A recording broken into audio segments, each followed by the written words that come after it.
Hello, class. We're going to discuss electromagnetic induction. Below is an experiment created by Faraday to observe the relationship between magnetic strength and current.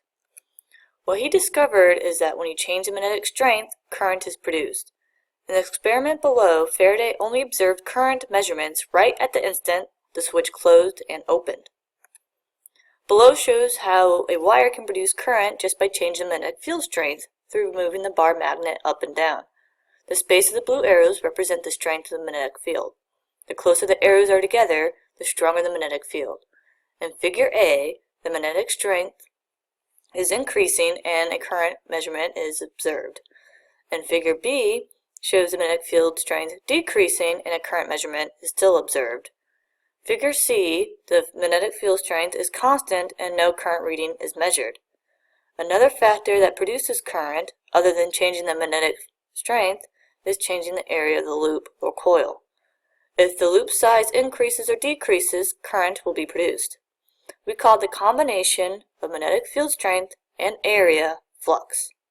Please become familiar with the definition of flux, as I will use this word frequently throughout this chapter. So now I can say that the change in magnetic flux creates or induces current. Below is how to calculate flux. Magnetic strength times the area of the loop or coil times cosine theta. Cosine theta is in the equation because flux is defined as a perpendicular component between the area and magnetic field. Here's a picture showing where theta is located between the area and magnetic field lines. So we only care about the magnetic field perpendicular components. In the picture below, we have a coil turned sideways. Figure A, the flux is 0 because none of the magnetic field lines are entering the center of the loop. Figure B shows a few magnetic field lines entering the loop at an angle, so the magnetic strength is weaker because we only care about the perpendicular component. And finally, Figure C shows the flux at full blast, where all the magnetic field lines are entering the loop perpendicularly. If the coil is constantly turning, current is produced because flux is changing. Recall that the change in flux induces a current. If we measure the change in flux over time, we can calculate the voltage, or EMF. Recall EMF is the actual voltage of a battery. The letter N represents the number of loops in the coil. The more loops induces a larger EMF. The negative sign indicates the direction of EMF or current opposing the flux. What I mean by that is that the current opposing the flux is the direction of the current in these examples. Depends on the direction the magnetic field produce. In Figure A, the flux is increasing because the magnetic strength increases. So the current will flow in such a way that its magnetic field produce will point against the field lines produced by the bar magnet. In Figure B, the flux decreases because the magnetic strength weakens. So the current will flow in such a way by following the right-hand rule where the magnetic field produced points in the same direction as the field lines of the bar magnet. It's like a balancing act between Figure A and B, where the magnetic field created by the wire opposes the field in Figure A but follows the same direction as Figure B so that the magnitude of the current is the same for both A and B, just in opposite direction. So to recap, the minus sign gives us the direction of the induced EMF. A current produced by an induced EMF moves in a direction so that the magnetic field it produces tends to restore the changed field.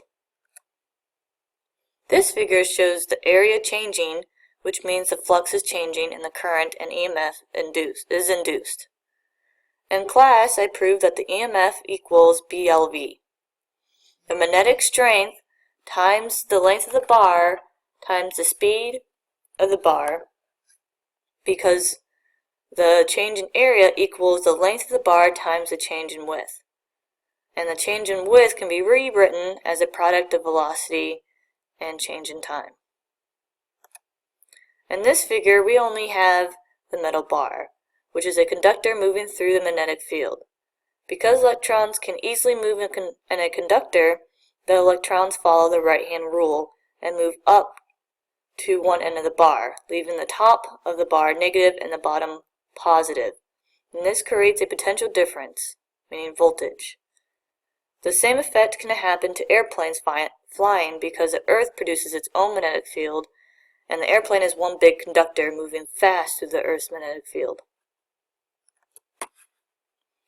We can measure the flow of blood because blood contains ions, which are positive particles.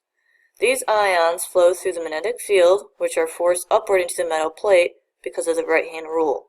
So the top plate is positive and the bottom plate is negative, and the voltmeter measures this potential difference. If we know the potential difference, or EMF, we can calculate the speed by using EMF equals BLV. I believe athletes have a faster flow of blood to bring oxygen quicker to their muscles, but I'm not sure on that fact. In this figure, we have a rotating loop and a magnetic field. This setup induces current because the flux is changing due to the rotation of the loop. The slip rings are used so that the wires don't tangle up.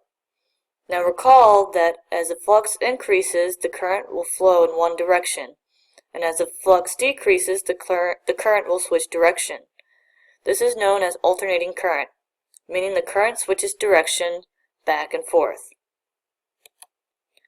To have direct current, meaning the current flows in one direction, the slip ring has a split down the middle, similar to the demonstration that I showed in class. So the voltage is always positive. With only one loop rotating, the voltage will peak and then go down to zero and repeat itself. However, if you have multiple loops rotating, the voltage doesn't get a chance to reach zero before another loop induces current. This setup helps create a steadier stream of current and voltage.